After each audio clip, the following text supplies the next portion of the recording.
La difficulté de cet exercice est double. Il va falloir raisonner dans l'espace, avec une figure qui bien évidemment est sur la feuille, donc plane, et arriver à trouver des triangles rectangles comme figure élémentaire, sous-figure élémentaire, mais qui ne sont pas si faciles à voir. Commençons par les données que nous avons. Nous avons AB est égal à 30 cm.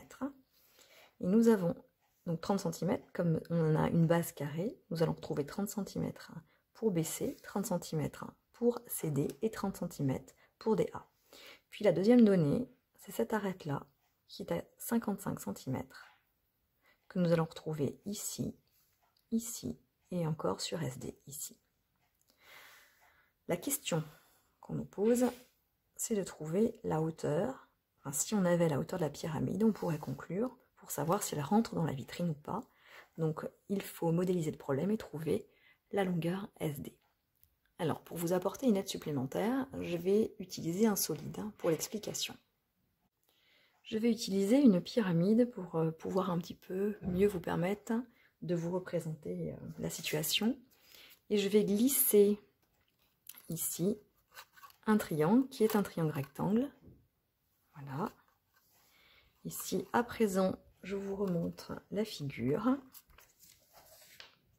On va se rendre compte que ce triangle rectangle qui est ici, voilà, est composé des sommets S, O, B. Alors, S, O, B, j'ai marqué ce triangle ici, je vais le garder sur le côté. Par contre, on a un petit problème encore, c'est que nous n'avons pas OB. OB ici est représenté là-dessus, et je vais encore utiliser ce que j'ai là pour tout enlever et vous montrer que nous avons ici A, O et B que nous allons matérialiser par un nouveau triangle. Donc voilà où nous en sommes. Ça, c'est le triangle que je viens de redessiner ici, qui est le triangle SOB et qui a un angle droit en haut. Voilà. On se rappelle que c'est la question finale, c'est de trouver la hauteur SO. Et puis, OB, nous avions vu sur la plaque bleue des solides que j'ai montré, qu'en fait, OB se situe ici. Et si on examine le carré, les diagonales se coupent en formant un angle droit. Et là, nous voyons un triangle rectangle que nous allons pouvoir extraire. Alors, nous avons ici 30 cm comme donnée. Rajoutons encore les données que nous avons. Celle-ci, on ne la connaît pas, mais du coup, on aimerait bien la calculer et je vais la remettre ici. SB, 55 cm. Nous l'avons eu depuis le début dans l'énoncé. Alors, pour nous aider, je vais effacer pour que nous ayons une figure élémentaire. Ça y est, nous avons découpé notre exercice compliqué en deux sous-figures dans lesquelles nous allons pouvoir travailler. Examinons un à un ces figures. Alors, nous avons un angle droit en haut. Nous allons pouvoir utiliser le théorème de Pythagore, mais par contre, nous remarquons que nous n'avons qu'une donnée.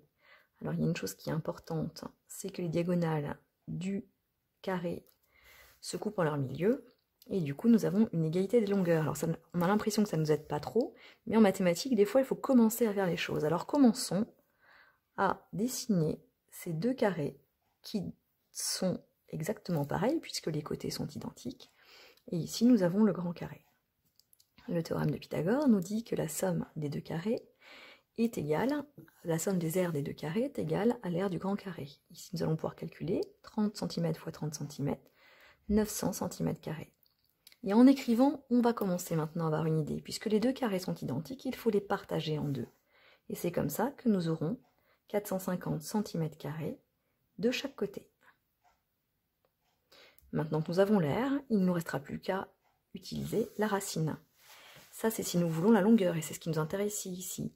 Mais finalement, avant même d'utiliser la racine, nous nous rendons compte ici que nous allons avoir le même carré. Puisque OB, si je fais le carré appuyé sur le côté OB, c'est exactement le même. Et donc, quelque chose qui paraît surprenant, nous n'avons pas besoin d'avoir la longueur, parce que dans la figure suivante, ce qui nous intéresse, c'est finalement pas la longueur, c'est le carré. Donc je peux déjà marquer les 400 cm². Il me reste ici à construire les carrés qu'il me manque. Le théorème de Pythagore me dit que l'aire du petit carré et l'aire du moyen carré est égale à l'aire du grand carré. Il me suffit à présent de multiplier 55 par 55, donc 55 au carré. Je vais trouver 3025 cm². Donc en faisant la soustraction, je vais pouvoir trouver les 2575 cm² qui constituent l'aire du carré appuyé sur le côté SD. Il ne me reste plus qu'à prendre la racine carrée de ce nombre pour trouver la réponse. Racine de 2575 est à peu près égale à 50,7 cm, plus que les 50 cm de la vitrine. Alors maintenant que nous avons travaillé ici, il nous faut quand même mettre des éléments de rédaction pour justifier pleinement notre exercice. Dans chacun des exemples, des sous-figures élémentaires, nous avons le même type de rédaction. Nous annonçons qu'il y a un angle droit, qu'on utilise le théorème de Pythagore, et on écrit l'égalité. À chaque fois, l'aire du grand carré est égale à la somme des deux autres. Ici, nous allons pouvoir remplir avec les données de l'énoncé. Nous avions 900 cm² qui est égal à OA au carré plus OB au carré, mais on sait que ça a la même valeur.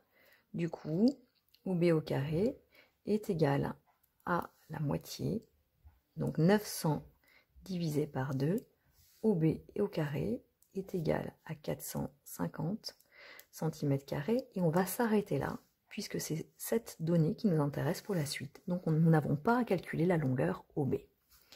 Ici, nous avions SB au carré qui est égal à 3025 cm². OS au carré, nous le demandons, et OB au carré, c'est la valeur que nous avions là, les 450 cm². Du coup, OS au carré est égal à 2575. Nous faisons apparaître le calcul de la longueur en écrivant la racine, et nous trouvons comme valeur rapprochée 50,7 cm. Il reste à conclure que la vitrine ne peut pas rentrer, la pyramide, pardon, ne pourra pas rentrer dans la vitrine.